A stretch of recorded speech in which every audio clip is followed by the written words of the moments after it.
Top ട്യൂഷന്റെ biology ട്യൂട്ടോറിയലിലേക്ക് എല്ലാവർക്കും സ്വാഗതം.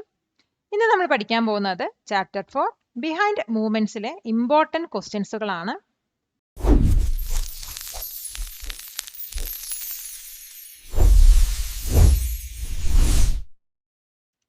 Question: how does actin and myosin help in the contraction of muscles?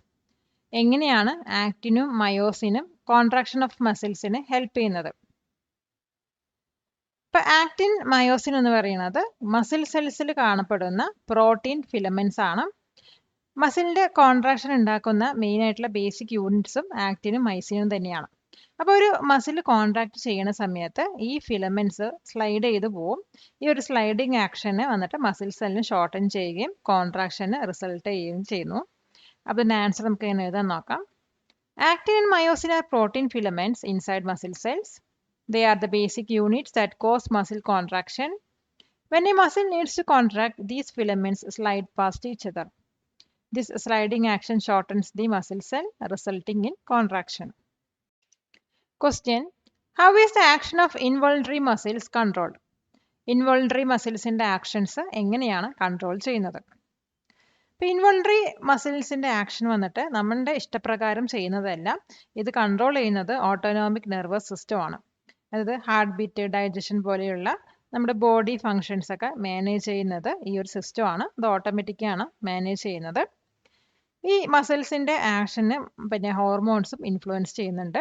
അപ്പോൾ ഇതിന്റെ ആൻസർ നമുക്ക് ഇങ്ങനെ എഴുതാൻ നോക്കാം. The action of involuntary muscles is not under our conscious control. It is controlled by the autonomic nervous system. This system automatically manages body functions like heartbeat and digestion. Hormones can also influence the action of these muscles. Question: is the number of bones same in children and adults? What is the reason? Childrenilum adultsilum bonesinte എണ്ണം same ആണോ, അല്ലെങ്കിൽ എന്താണ് reason? അപ്പം അല്ല, അഡൾട്ട്സിലും ചിൽഡ്രനിലുമുള്ള ബോൺസിന്റെ എണ്ണം same അല്ല. New born ബേബിയിൽ 300 bones ആണ് നമുക്ക് കാണാൻ കഴിയുക. അപ്പോൾ ഈ ഒരു കുട്ടി വളരും തോറും ചില ബോൺസ്, അതായത് സ്മോൾ ബോൺസ് ഒക്കെ ഫ്യൂസ് ചെയ്ത് ലാർജർ ബോൺസ് ആയിട്ട് മാറുകയാണ് ചെയ്യുന്നത്. അപ്പോൾ അഡൽട്ടിൽ വന്നിട്ട് 206 ബോൺസ് ആണ് ഉള്ളത്. അതായത് സ്മോളർ ബോൺസ് ഒക്കെ ജോയിൻ ചെയ്തിട്ട് അവിടെ ലാർജർ ബോൺസ് ആയി മാറിയിട്ടുണ്ടാവും. അപ്പോൾ ഇതിന്റെ ആൻസർ നമുക്ക് എങ്ങനെ എഴുതാൻ നോക്കാം. No, the number of bones is not the same in children and adults. A newborn baby has around 300 bones. As a child grows, some of these bonds fuse together.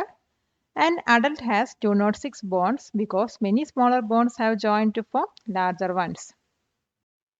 Question: what are the three main types of muscles in the human body? Human body il കാണപ്പെടുന്ന 3 main type muscles ഏതൊക്കെയാണ്? അപ്പോൾ human ബോഡിയിൽ കാണപ്പെടുന്ന 3 main types of muscles പറയുന്നത് skeletal muscle, smooth മസിലും cardiac മസിലാണ്. Skeletal muscle വന്നിട്ട് ബോൺസുമായിട്ട് അറ്റാച്ച്ഡ് ആയി കിടക്കുന്നതായിരിക്കും. അതും ഇത് വോളണ്ടറി മസിൽസ് ആണ്. സ്മൂത്ത് മസിൽസ് വന്നിട്ട് ഇന്റേണൽ ഓർഗൻസിലാണ് കാണാൻ കഴിയുക. ഇത് ഇൻവോളണ്ടറി മസിൽസ് ആണ്. പിന്നെ വരുന്നത് കാർഡിയാക് മസിലാണ്. കാർഡിയാക് മസിൽ വന്നിട്ട് നമ്മുടെ ഹാർട്ടിലാണ് കാണപ്പെടുന്നത്. അപ്പോൾ ഇതും ഇൻവോളണ്ടറി മസിൽസ് ആണ്. അപ്പോൾ ഇതിൽ സ്കെൽറ്റൽ മസിൽസ് മാത്രമാണ് വോളണ്ടറി മസിൽസ്, ബാക്കിയെല്ലാം ഇൻവോളണ്ടറി മസിൽസ് ആണ്. അപ്പോൾ ഇതിന്റെ ആൻസർ നമുക്ക് ഇങ്ങനെ എഴുതാൻ നോക്കാം. The three main types of muscles are skeletal muscle, smooth muscle, and cardiac muscle. Skeletal muscles are attached to bones and are voluntary. Smooth muscles are in internal organs and are involuntary. Cardiac muscle is found only in the heart and is also involuntary. Question: what is the difference between voluntary and involuntary muscles? Voluntary muscles ഉം involuntary muscles ഉം തമ്മിലുള്ള difference എന്താണ്? Voluntary muscles എന്ന് പറയുന്നത് നമ്മുടെ ഇഷ്ടപ്രകാരം control ചെയ്യാൻ കഴിയുന്ന മസിൽസ് ആണ്. എക്സാമ്പിളായി പറയുകയാണെങ്കിൽ നമ്മുടെ ഹാൻഡ്സിലും ലെഗ്സിലൊക്കെ ഉള്ള മസിൽസ്. ഇൻവോൾണ്ടറി മസിൽസ് പറഞ്ഞാൽ നമ്മുടെ ഇഷ്ടപ്രകാരം നമുക്ക് കൺട്രോൾ ചെയ്യാൻ പറ്റാത്ത മസിൽസ് ആണ്. അത് ഓട്ടോമാറ്റിക്കലി ആണ് വർക്ക് ചെയ്യുന്നത്. എക്സാമ്പിളായി പറയുകയാണെങ്കിൽ നമ്മുടെ സ്റ്റൊമക്കിലും ഹാർട്ടിലൊക്കെ ഉള്ള മസിൽസ് ആണ്. അപ്പോൾ ഇതിൻ്റെ ആൻസർ നമുക്ക് എങ്ങനെ എഴുതാൻ നോക്കാം. Voluntary muscles are muscles that we can control with our will. Examples include the muscles in our hands and legs. Involuntary muscles work automatically without our conscious control. Examples include the muscles in our stomach and heart. Question: what is the function of a tendon? Tendon's function എന്താണ്?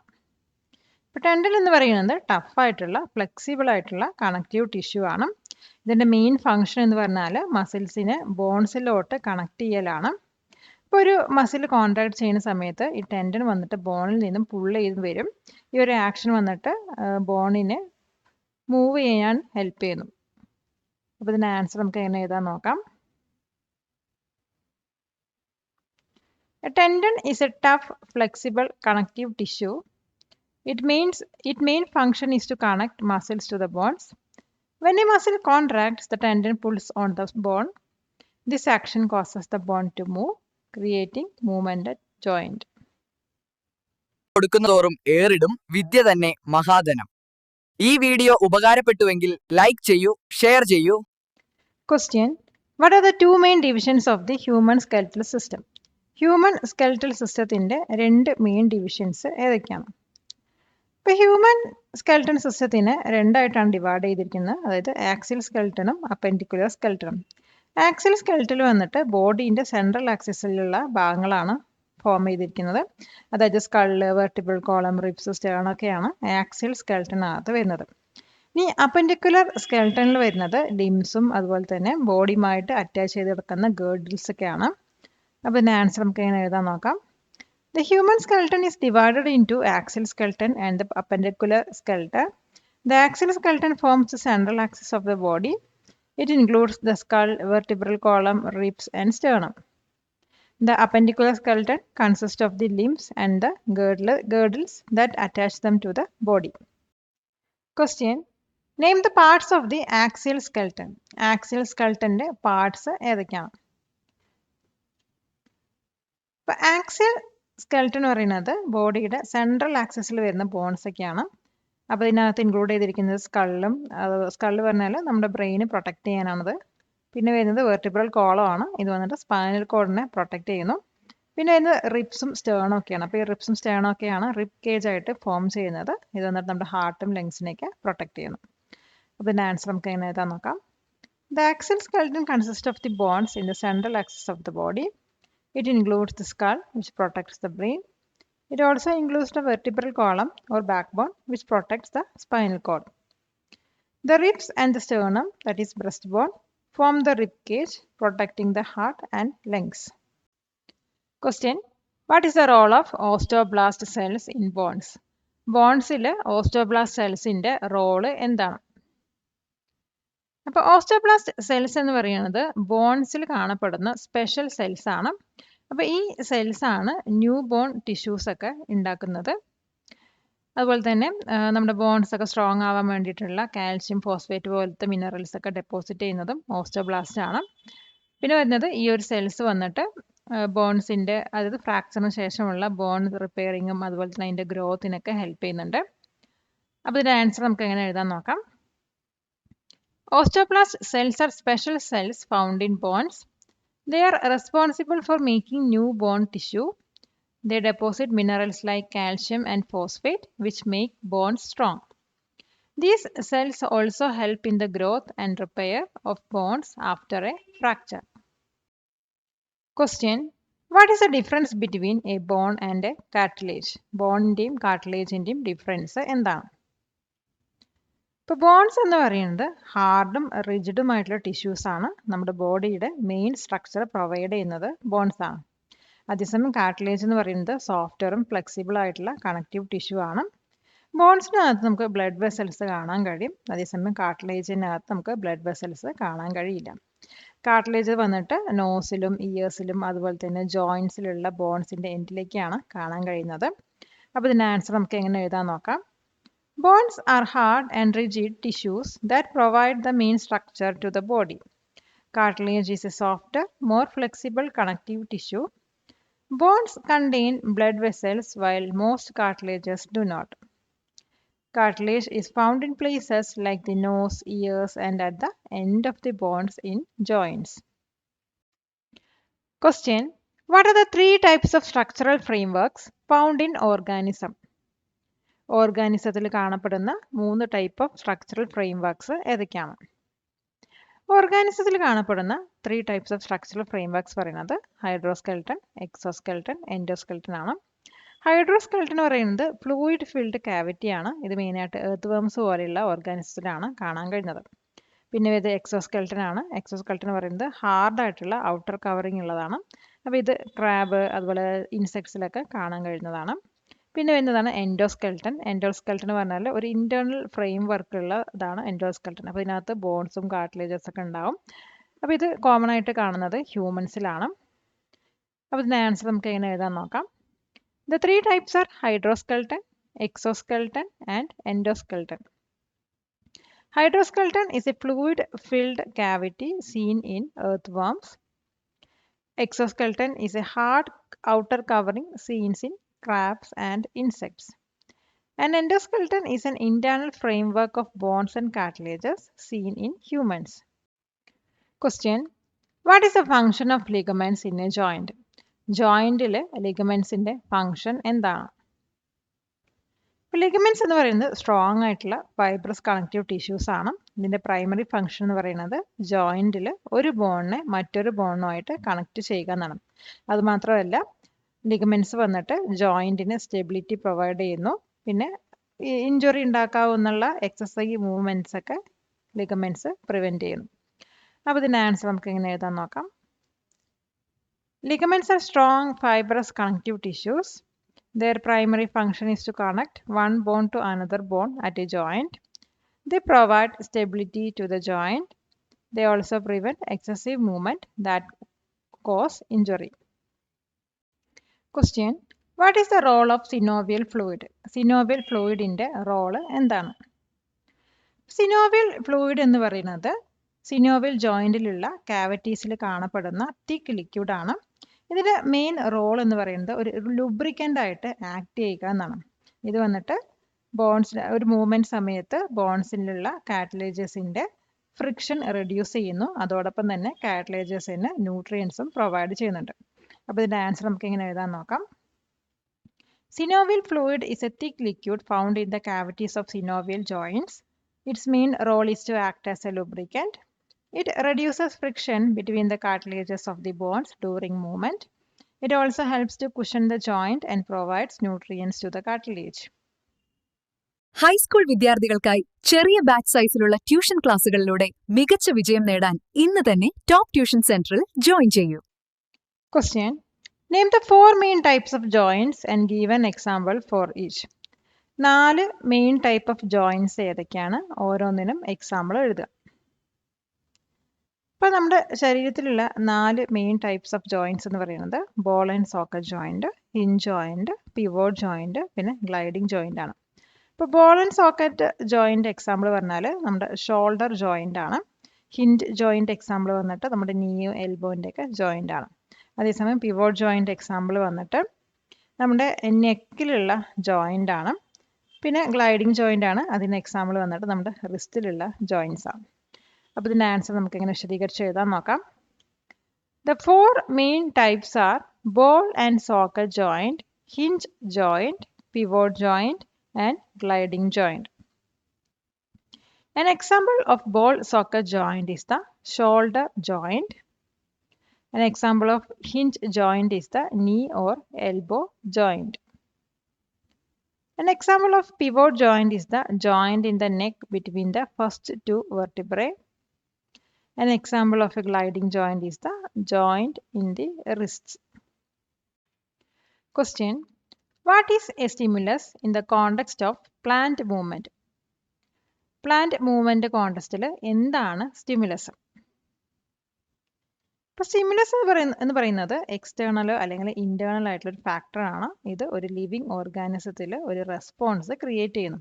ഇപ്പോൾ plants എടുക്കുകയാണെങ്കിൽ അവിടെ വരുന്ന common stimuli എന്ന് പറയുന്നത് light, chemicals, touch, gravity, water എന്നിവയൊക്കെയാണ്. ഇപ്പോൾ plants വന്നിട്ട് ഈ ഒരു സ്റ്റിമുലൈനെ എങ്ങനെ റെസ്പോൺസ് ചെയ്യണമെന്ന് വെച്ചാൽ ഇത് പ്ലാന്റ്സിൽ ഒരു മൂവ്മെൻറ്റ് അല്ലെങ്കിൽ അതിൻ്റെ ഗ്രോത്തിലൂടെയാണ്. അപ്പോൾ ഇതിൻ്റെ ആൻസർ നമുക്ക് എങ്ങനെ എഴുതാൻ നോക്കാം. A stimulus is any external or internal factor that causes a response in a living organism. For plants, common stimuli include light, water, gravity, touch, and chemicals. Plants respond to these stimuli by changing their growth or movement. This response helps the plant to survive and grow better in its environment. Question: what is the difference between tropic and nastic movements in plants? ട്രോപ്പിക്കും നാസ്റ്റിക് മൂവ്മെന്റ്സിനും തമ്മിലുള്ള difference എന്താണ്? ഇപ്പോൾ tropic movements എന്ന് പറയുന്നത് directional movements ആണ്. ഇത് സ്റ്റിമുലസിന്റെ response ആയിട്ടായിരിക്കും ഈ ഒരു മൂവ്മെന്റ് ഉണ്ടാവുക. അതായത് ഈ ഒരു പ്ലാന്റിലുള്ള പാർട്ട് വന്നിട്ട് ഒന്നില്ലെങ്കിൽ സ്റ്റിമുലസിന്റെ ഡയറക്ഷനിൽ മൂവ് ചെയ്യും, അല്ലെങ്കിൽ അതിന്റെ എഗെയിൻസ്റ്റ് ആയിട്ട് മൂവ് ചെയ്യും. ഈ നാസ്റ്റിക് മൂവ്മെന്റ്സ് പറയുന്നത് നോൺ ഡയറക്ഷണൽ റെസ്പോൺസ് ആണ് സ്റ്റിമുലസിന് എഗെയിൻസ്റ്റ് നൽകുന്നത്. അതായത് ഈ റെസ്പോൺസിന്റെ ഡയറക്ഷൻ എന്ന് പറയുന്നത് സ്റ്റിമുലസിന്റെ ഡയറക്ഷനിൽ നിന്നും ഇൻഡിപെൻഡന്റ് ആയിരിക്കും. അപ്പോൾ ഇതിന്റെ ആൻസർ നമുക്ക് എങ്ങനെ എഴുതാൻ നോക്കാം. Tropic movements are directional movements in response to a stimulus. The plant part moves either towards or away from the stimulus direction. Nastic movements are a non-directional response to stimulus. The direction of the response is independent of the direction of the stimulus. Question: define phototropism and geotropism. Phototropism കുറിച്ചിട്ടും ജിയോട്രോപിസത്തിനെ കുറിച്ചിട്ടും define ചെയ്യുക. ഫോട്ടോട്രോപിസം പറയുന്നത് light എന്ന് പറയുന്ന സ്റ്റിമുലൻസിന് response ആയിട്ട് പ്ലാന്റിനുണ്ടാവുന്ന growth movement ആണ്. ഇപ്പോൾ ഒരു പ്ലാന്റിന്റെ ഷൂട്ട് എടുത്തു കഴിഞ്ഞാൽ ഇത് എപ്പോഴും ലൈറ്റിന് ടുവേർഡ്സ് ആയിരിക്കും ഗ്രോ ചെയ്യുക. ഇതിന് നമ്മൾ പോസിറ്റീവ് ഫോട്ടോട്രോപിസം എന്ന് പറയും. ഇനി ജിയോട്രോപിസം എന്ന് പറയുന്നത് ഗ്രാവിറ്റി എന്ന സ്റ്റിമുലസിന് റെസ്പോൺസ് ആയിട്ടുള്ള പ്ലാന്റിന്റെ ഗ്രോത്ത് മൂവ്മെന്റ് ആണ്. അതായത് പ്ലാന്റിന്റെ റൂട്ട് എടുത്തു കഴിഞ്ഞാൽ അത് യൂഷ്വലി ഡൗൺവേർഡ്സ് ആയിരിക്കും ഗ്രോ ചെയ്യുന്നത്, അത് സോയിലോട്ടായിരിക്കും ഗ്രോ ചെയ്യുന്നത്. അപ്പോൾ ഇതിന് നമ്മൾ പോസിറ്റീവ് ജിയോട്രോപിസം എന്നാണ് പറയുന്നത്. അപ്പോൾ ഇതിൻ്റെ ആൻസർ നമുക്ക് എങ്ങനെ എഴുതാൻ നോക്കാം. Phototropism is the growth movement of a plant in response to a light stimulus. The shoot of a plant usually grow towards light, that is positive phototropism. Geotropism is the growth movement of plant in response to gravity. The root of a plant usually grows downwards into the soil, that is positive geotropism. Question: what is heptotropism? Heptotropism പറഞ്ഞാൽ എന്താണ്? ഹെപ്റ്റോട്രോപിസം എന്ന് പറയുന്നത് ഒരു touch അല്ലെങ്കിൽ contact പോലത്തെ response മൂലം പ്ലാന്റ്സിന്റെ directional growth ആണ്. ഇത് കോമൺ ആയിട്ട് കാണുന്നത് ക്ലൈംബിംഗ് പ്ലാന്റ്സിലും അല്ലെങ്കിൽ വൈൻസിലൊക്കെയാണ്. അപ്പോൾ ഈ പ്ലാന്റ്സിനൊക്കെ ടെൻഡ്രിൽസ് ഉണ്ടാവും. ഇത് വന്നിട്ട് ഏതിലാണോ ടച്ച് ചെയ്യുന്നത് അതിന് ചുറ്റും കോയിൽ ചെയ്ത് നിൽക്കും. അപ്പോൾ ഇങ്ങനെ ചെയ്യുന്നത് കൊണ്ട് അവർക്കൊരു ബെറ്റർ സപ്പോർട്ട് കിട്ടുകയും സൺലൈറ്റിന്റെ നേരെ അവർ ഗ്രോ ചെയ്യാൻ ഹെൽപ്പ് ചെയ്യുകയും ചെയ്യുന്നു. അപ്പോൾ ഇതിന്റെ ആൻസർ നമുക്ക് ഇങ്ങനെ എഴുതാൻ നോക്കാം. Heptotropism is the directional growth of a plant in response to touch or contact. It is commonly seen in climbing plants or vines. These plants have tendrils that coil around any support they touch. This helps the plant to get better support and grow upwards towards sunlight. Question: describe the structure of a skeletal muscle cell. Skeletal muscle cellന്റെ സ്ട്രക്ചറിനെ കുറിച്ചിട്ട് describe ചെയ്യുക. ഇപ്പോൾ skeletal muscle cells എന്ന് പറയുന്നത് ലോങ്ങും cylindrical ഷേപ്പിലുള്ളതാണ്. അപ്പോൾ ഇതിനകത്ത് നമുക്ക് multiple nuclei കാണാൻ കഴിയും. അപ്പോൾ ഇതൊരു മൈക്രോസ്കോപ്പിന്റെ അണ്ടറിൽ നോക്കുകയാണെങ്കിൽ സ്ട്രിപ്ഡും അതുപോലെ സ്ട്രെയിറ്റഡ് ആയിട്ടുള്ള ഒരു അപ്പിയറൻസ് ആണ് നമുക്ക് ഇതിന് നോക്കിയാൽ കിട്ടുന്നത്. അപ്പോൾ ഇതെന്താ കാരണം എന്ന് വെച്ചാൽ അതിനകത്തുള്ള ആക്റ്റിനും മൈസോനും പ്രോട്ടീൻസിന്റെ അറേഞ്ച്മെന്റ് മൂലമാണ്. അപ്പോൾ ഇതിന്റെ ആൻസർ നമുക്ക് എങ്ങനെ എഴുതാൻ നോക്കാം. Skeletal muscle cells are long and cylindrical in shape. They have multiple nuclei located at the periphery of the cells. They show a stripped or straighted appearance under a microscope. This appearance is due to the arrangements of actin and myosin proteins. Subscribe to this channel for more videos like this. Question: what is the function of cartilage at the ends of the bones? ബോൺസിന്റെ എൻഡിലുള്ള കാർട്ടിലേജിന്റെ function എന്താണ്? ഇപ്പോൾ ഒരു ജോയിന്റിൽ ബോൺസിന്റെ എൻഡിൽ കാണപ്പെടുന്ന കാർട്ടിലേജിനെ നമ്മൾ articular cartilage എന്നാണ് പറയുന്നത്. അപ്പോൾ ഈ ഒരു കാർട്ടിലേജ് വന്നിട്ട് ബോൺസിന് സ്മൂത്തും അതുപോലെ തന്നെ സ്ലിപ്പറി സർഫേസും ആണ് പ്രൊവൈഡ് ചെയ്യുന്നത്.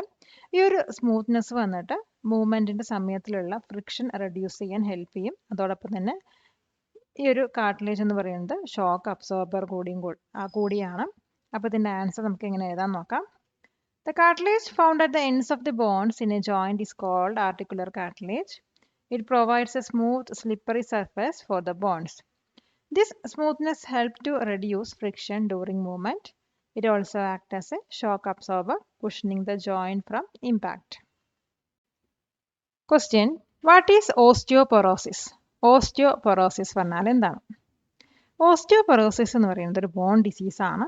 ഇത് ഒക്കർ ചെയ്യുന്നത് നമ്മുടെ ശരീരത്തിൽ നിന്നും ബോൺ നഷ്ടമാവുന്ന സമയത്താണ്.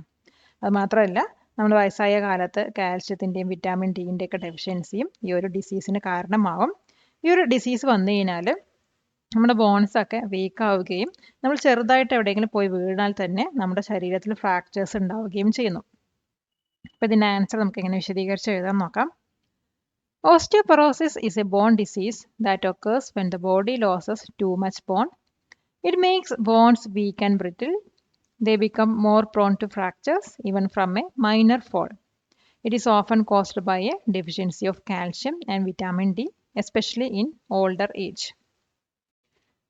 Question: What is rheumatoid arthritis? Rheumatoid arthritis പറഞ്ഞാൽ എന്താണ്?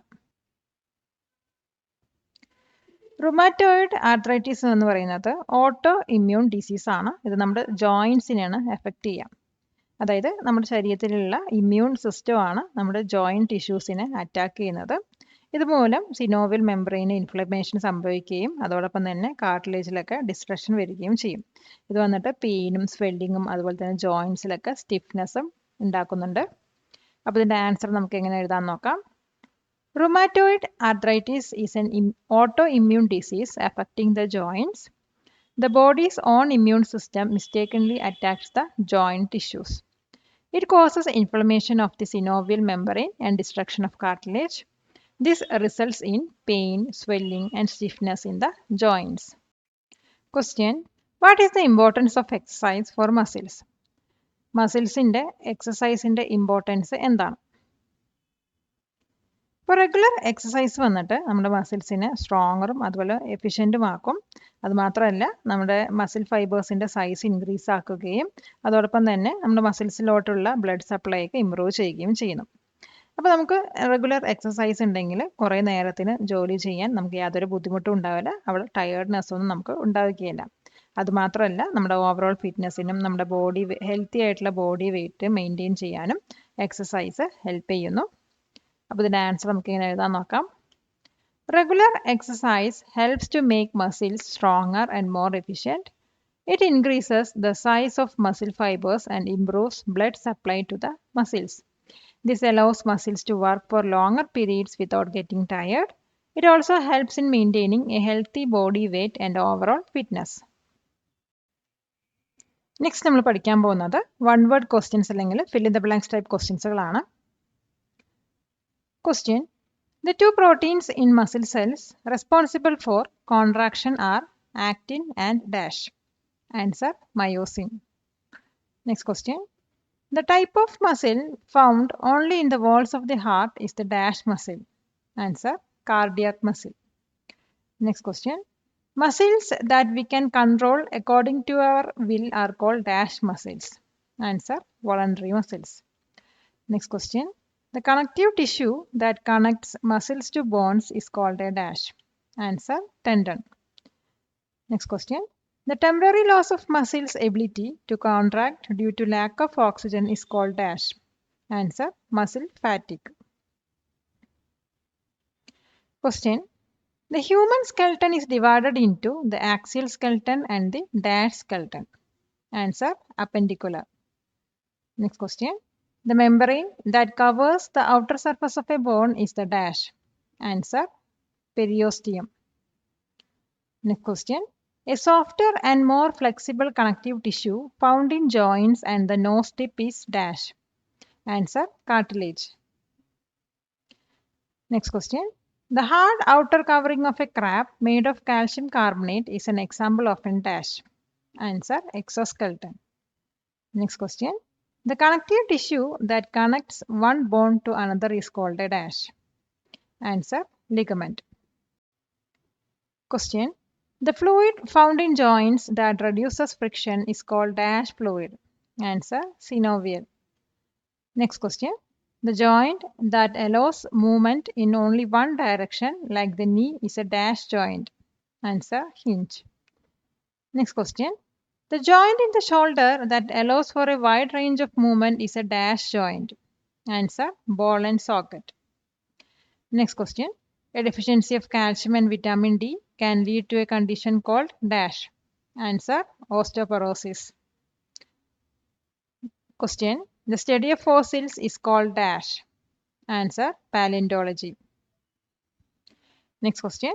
The movement of plants shoot towards light is called positive dash. Answer, phototrophism. Next question. The movement of plants root towards water is called dash. Answer, hydrotrophism. Next question. The coiling of pea plants tendrils around a support is an example of dash. Answer, hepatotrophism. Next question. The folding of touch-me-not plants leaves when touched is a type of dash movement. Answer, nastic movement. Question. The growth of a pollen tube towards the ovary is an example of dash. Answer, chemotropism. Palakkad നിവാസികളെ ഞങ്ങളുടെ class room ട്യൂഷനിലേക്ക് സ്വാഗതം ചെയ്യുന്നു. മറ്റൊരു വീഡിയോയുമായി വീണ്ടും കാണാം.